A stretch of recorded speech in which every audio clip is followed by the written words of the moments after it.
Malpelo is known as the island of the shark, but it's more than that.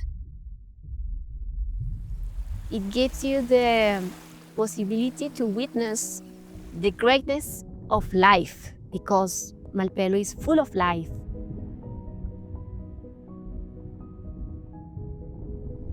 Malpelo is far away from all continental coast. What you see there is bigger than elsewhere and in larger numbers. Because it's part of one of the biggest marine corridors in the Pacific, and it's a place where a lot of species migrate, right? Especially sharks, because it's the tip of a huge submarine mountain range. What is natural for species to gather in such places? Malpelo goes down to a depth of 4,000 meters. You have around 5 currents that are present throughout the year, and then you have additionally seasonal currents. These currents are what bring all the wildlife out to Malpelo. I've had over 1,000 dives all over around the world, and there's just nothing like it. Nothing in terms of abundance, the biomass, the number of sharks you see, how special just the rock in the middle of the ocean is. It's just a magical place.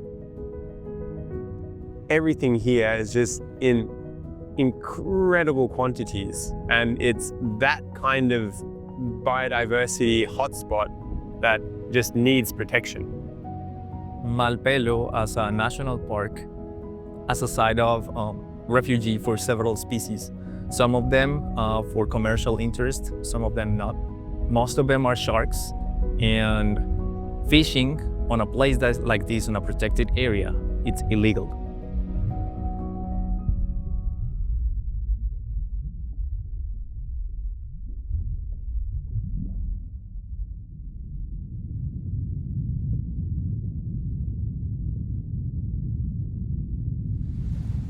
What's happening in Malpelo is foreign vessels coming and pillaging a rich marine protected area that is the pride of Colombia.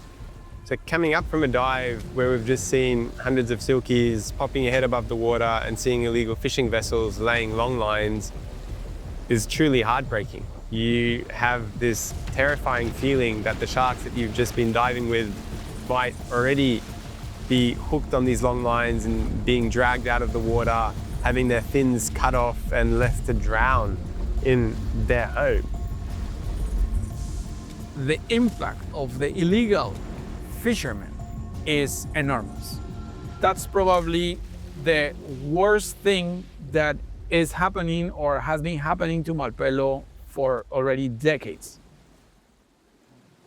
On one expedition, we badly needed someone to be like the safety diver or the partner on the water of my wife, because I was in charge of something else. I was looking for a dive buddy to come with me to Malpelo and take some data for my PhD work. I think on my sister because she was the perfect dive partner for my wife.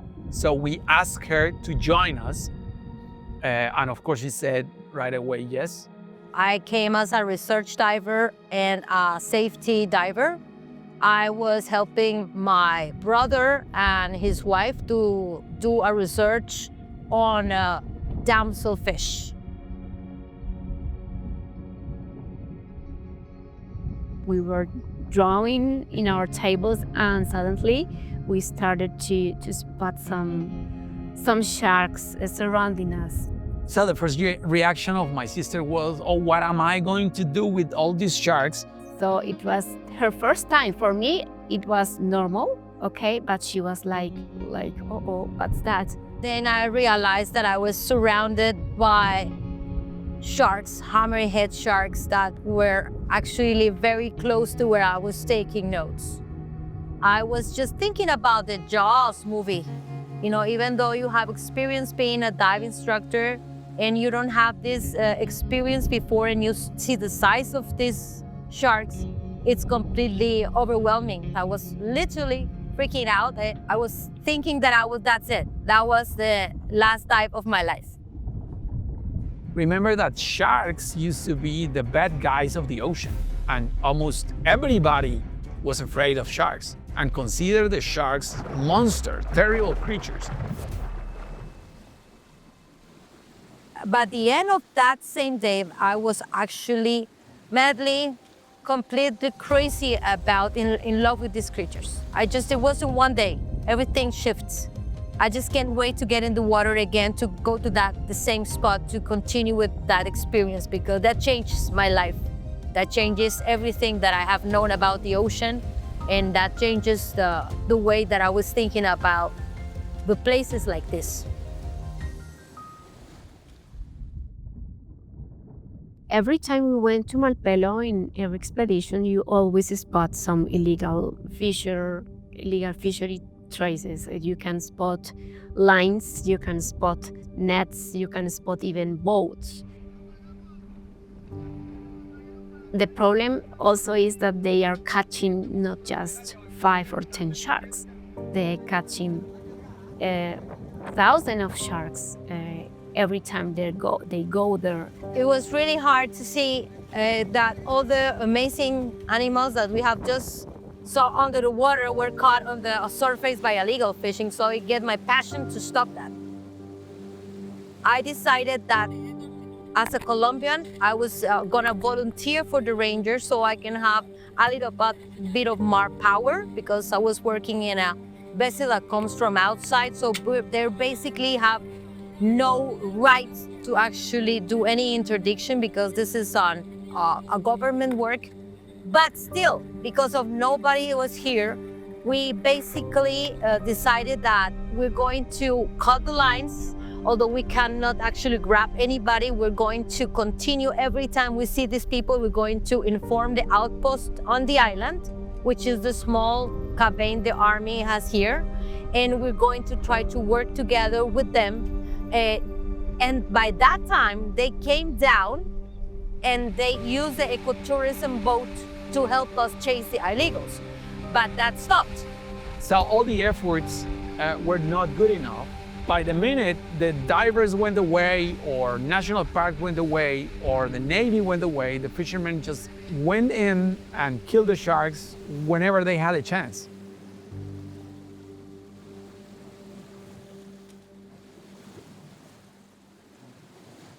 My sister came with this crazy idea. To me, it was crazy to just have a vessel there 24/7, 365 days a year, getting those bad guys away from Malpelo. Just the presence of an authority or a crew from a vessel there who is permanently rejecting them and keeping them away from the sanctuary, of course, was the best solution. But to me, it was a crazy one, a crazy idea. I was diving with an ecotourism boat, and I was chasing, again, illegals. Señor, necesitamos que nos liberen vivos. Por favor, libérenlos. Ya tenemos su matrícula. Esto va para la Cancillería y para la Armada Nacional. And we were actually caught grabbing and releasing the sharks from the nets. And one of the tourists saw that, and he said, "How can I help?" And that's when I met Jacob. So it was after one of these amazing dives with Erika. We saw hundreds of silkies, hundreds of hammerheads, but illegal fishing vessels that morning and that afternoon. And I got together with Erika saying that there has to be something that we can do about this. We can't let Malpelo, this incredibly special place, be taken over by illegal fishermen and emptied of its sharks. We start talking about it, and I told him that the only way that it will work is to have a vessel inside the area 24/7, 365 days a year. So that's when Erika and I decided, okay, we need to put our heads together, speak to people in the National Parks Department, speak to people in the Colombian government, speak to NGOs in Colombia, and map out a way to set up a project to be able to help the National Parks Department protect Malpelo. And that's how Biodiversity Conservation Colombia was created in 2016. This is a foundation just dedicated to conserve and preserve the marine life and fauna of this sanctuary.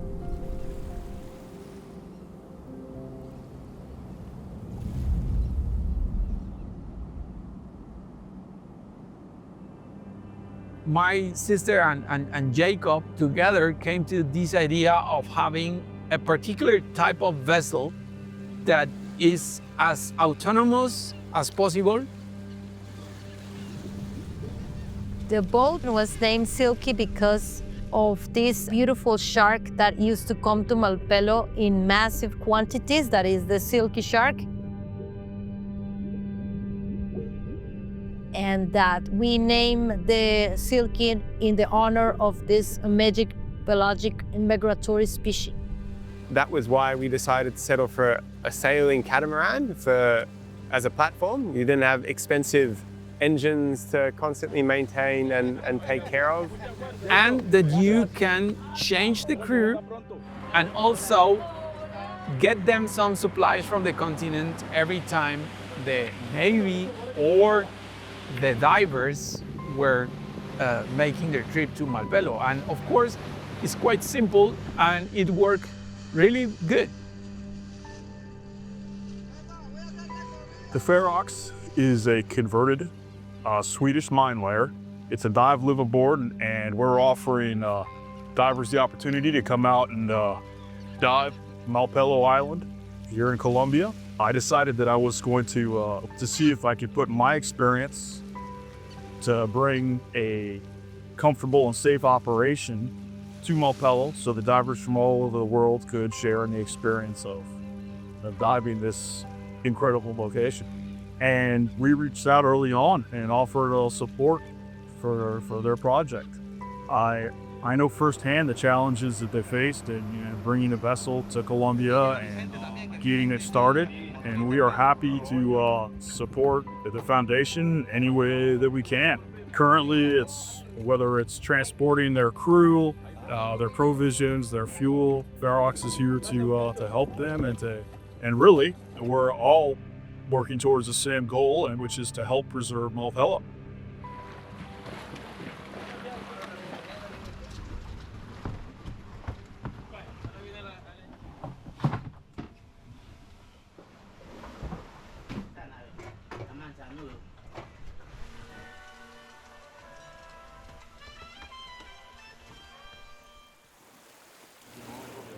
The catamaran is a comfortable platform for a crew to be living on, and a platform that you can launch an inflatable Zodiac from the back of to be able to intercept these illegal fishing vessels.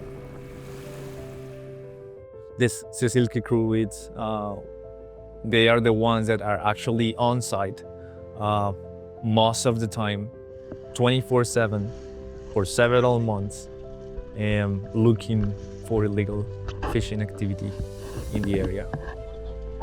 So they serve us as a station for us rangers to patrol and fight against illegal fishing in the area.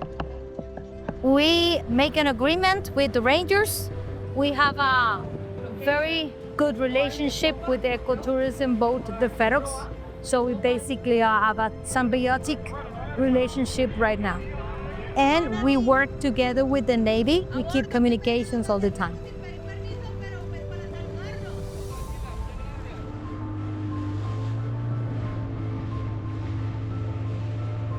So if you don't coordinate all these actors, there's no way you can protect Malpelo, because the month you are not there, the illegal fishermen are going to hunt the sharks. The vessel presence here helps to cut down on the number of illegal fishing boats coming into the area. And their presence has helped reduce illegal fishing in the area tremendously, so that we are able to share Malpelo with the rest of the world.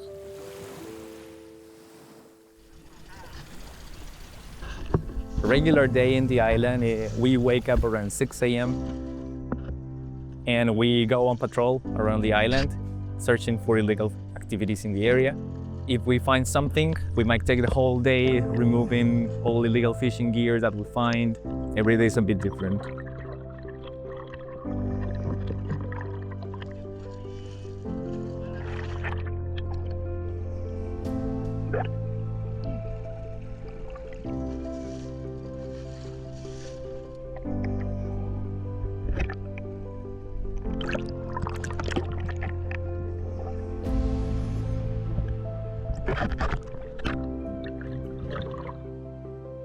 When we go on the rounds, there's always this excitement behind it.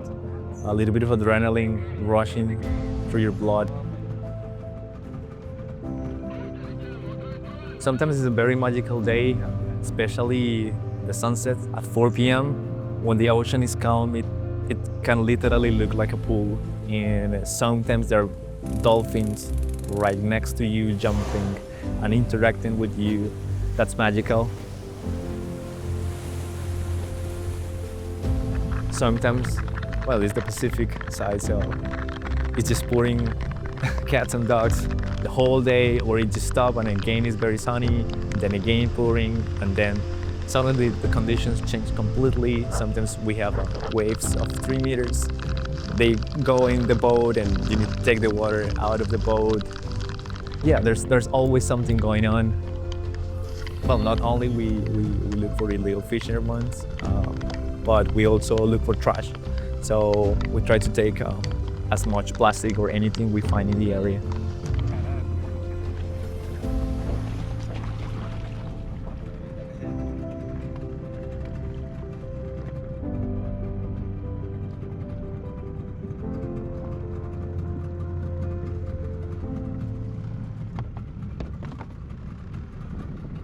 This is part of a long line that my crew recovered. We go around the island. Our crew is looking for weather boats or buoys from illegals. If we find a boat, we start asking them to leave the area. And if they do, most part of the time, they just go and let the fishing gear inside the water. What we do is we approach the long line.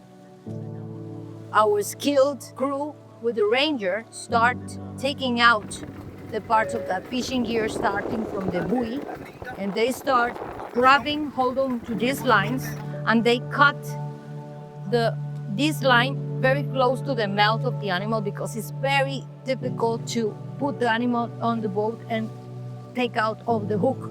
It can take up to 5 to 6 hours to release all the fauna, sometimes even longer.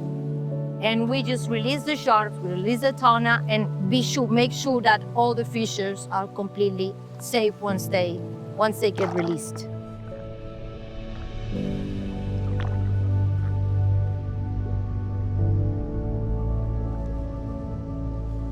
In fact, the animals suffer a lot. We don't want to see the reality for what it is, but it's cruelty. It's just another kind of torture.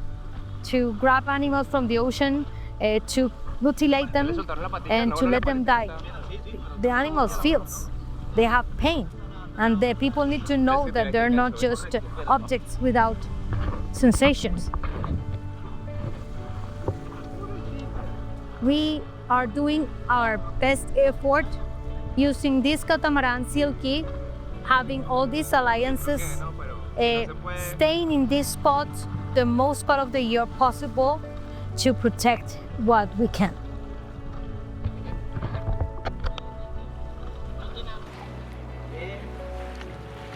Seeing the animals suffering, sometimes when we find them dead, it's a big stab in your heart, right? Like knowing that the population is decimating every single year, and you're seeing that like face to face, and there's little control of it. Sometimes it's overwhelming. The feeling is overwhelming. I cry. You sure?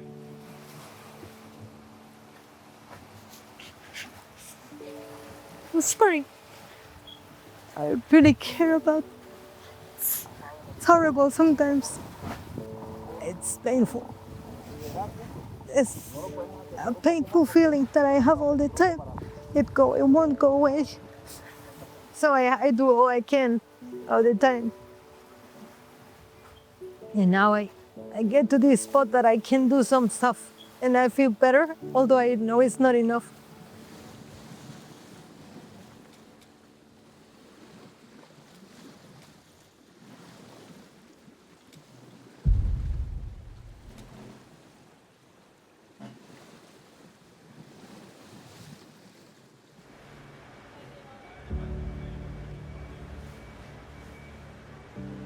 One of my main focus is definitely the international shark fin trade. And most of the data and the study that we do is focused in Hong Kong, which is the main hub for shark fins around the world. Everything starts at the early supply chain starting points, which are the fishing nations. So in fishing nations, people kill sharks either for food or for trade. And they remove the fins from the shark and then they sell them. We estimate that around 83 to 86 nations trade fins on an annual basis with Hong Kong. It just doesn't make sense that you take a 100-kilogram shark and just cut the fins and dump the rest. It just doesn't make sense. Shark fin at the base, at the center of it, has a lot of cartilage, just like our ears, for example. And they have little filaments of cartilage. And that then is put into a broth of pork or chicken, and it makes shark fin soup. This is my first time in Singapore and I came to visit the shark market. It is actually overwhelming. It's horrible to see the amount of animals that should have been killed to fill all these cabinets. It's so crazy. It's a symbol of status, of economical status in Southeast Asia. So if you serve a big feast of shark fin soup, it gives it's a symbol of wealth in the culture. So that's why it's so important for them. Every time they use this system, they don't need the whole shark. So they cut the fins, they put it in boxes so they can have more fins. In a small box, you can have 200 fins. I don't see an end to this situation unless there is a change in the cultural aspects that are going on in Asia and elsewhere. Because unless that is solved, that problem is solved where it is created, I see it really difficult for sharks everywhere, not just Malpelo. The demand for shark fin soup in Southeast Asian countries is definitely fueling overfishing around the world. It's a major issue. It's definitely the ultimate threat for sharks. It's what fuels targeted fishing for sharks around the world.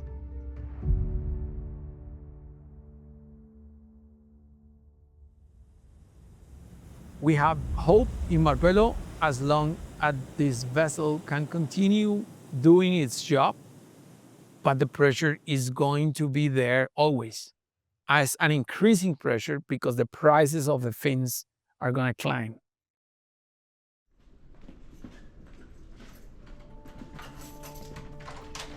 So before we started our work in Hong Kong, there was very little data on how many species were in the fin trade. And that's the basis of starting to solve stuff. Like, if you don't know which species are being traded, how can you set certain laws in place or certain regulations in place to revert the trends that we're seeing, right?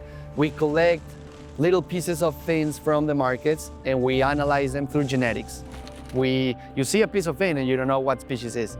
But now we've done this for so long that we know exactly how many species are in trade, which ones contribute more than other species. So we know the blue shark is the one that contributes the most fins to the fin trade, and the silky shark is the second one. We also designed tools that help law enforcement around the world to identify pieces of fin or carcasses of sharks or just individual fins that sometimes are hard to identify just visually, we create mobile labs that you can set them up anywhere and you can do a test within 2 hours and tells you what species it is.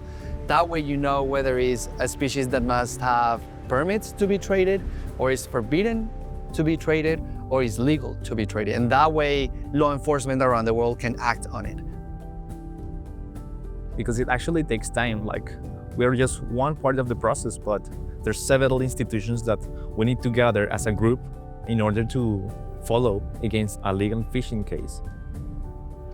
All this data that we're collecting from Hong Kong is not only what's happening in Hong Kong, it allows us to estimate and assess what's happening all over the world. It's imperative that we have all the information to understand what's happening. Science must be a tool to prevent things from happening, not an explanation of why they're gone. Showing this kind of data to people, showing with numbers, showing them that these species are disappearing because of the human effect. So these tools are a game changer for shark conservation.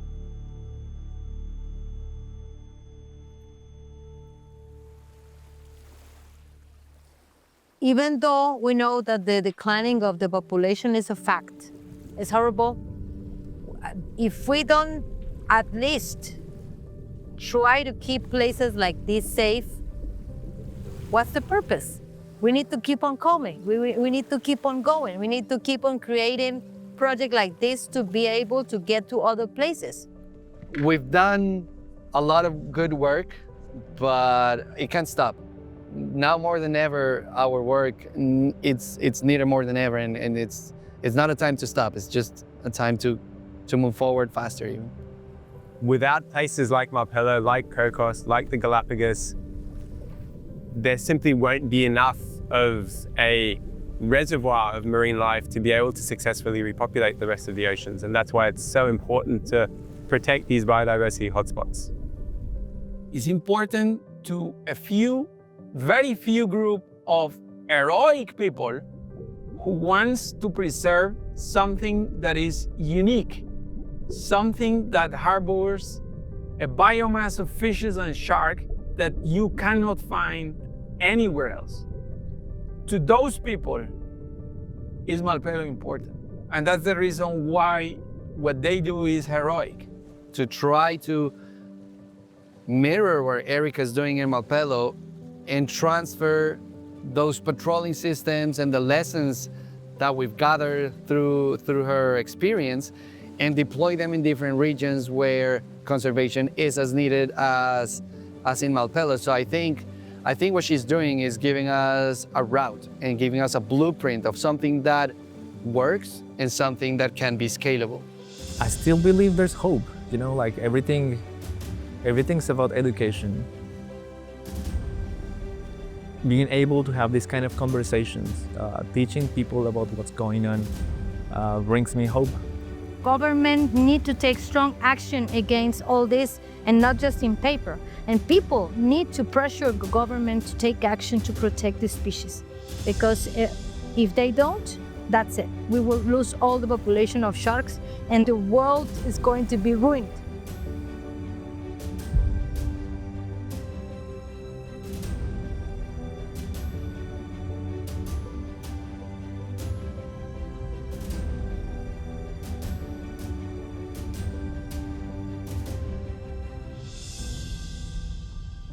If you love sharks, help us save sharks.